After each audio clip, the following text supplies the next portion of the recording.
Hello বন্ধুরা, তোমাদের আগের ভিডিওতে বলেছিলাম যে আমরা আলিপুর চিড়িয়াখানায় গিয়েছিলাম। তো এই যে বসে খাওয়া দাওয়া করছিলাম সেটুকু পর্যন্ত তোমাদের ভিডিওতে দেখিয়েছিলাম। তারপর খাওয়া দাওয়া করে একটু রেস্ট নিলাম। আর এদিকে দেখো সামনেই দুটো বাঘমামা, একটা তো সাদা, আর এই যে দেখো এই বাঘমামাটা খুব রেগে গিয়েছিল, কারণ যেখানে বসে বাঘমামা রেস্ট নেয় সেই জায়গাটা বন্ধ করে রেখেছিল যাতে দর্শকরা দেখতে পায় বাঘমামাটাকে। তো তারপর দেখো হাঁটতে হাঁটতে এই যে দেখো তোমাদের দেখাচ্ছি কত ভিড়। তারপরে এই জায়গাটা একটু ফাঁকা ফাঁকা ছিল, তো আমরা দেখা পেলাম গন্ডারের। সত্যি গন্ডারের চামড়াটা কি মোটা হয়, তাই না বন্ধুরা?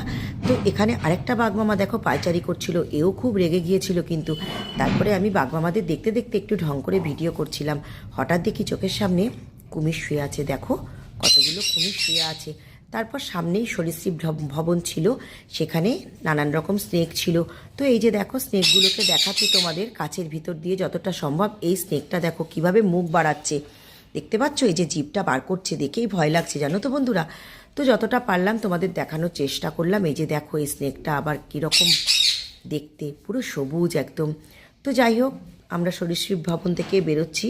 সরীসৃপ ভবন থেকে বেরিয়ে সামনেই রয়েছে কুমিরের সম্ভার। কত কুমির দেখো শুয়ে রয়েছে, দেখতে পাচ্ছ? আমি কতটা দেখাতে পারছি তোমাদের জানি না, জুম করলাম তো তোমরা দেখতে পাচ্ছ কি না। তো তারপরে দেখো আস্তে আস্তে বাইরে বেরোতে হবে।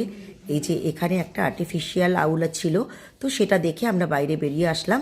আর রবীন্দ্র সদনের মেট্রোর পাশ থেকে একটু চা খেয়ে নিলাম। তারপরে বাড়ি চলে আসলাম।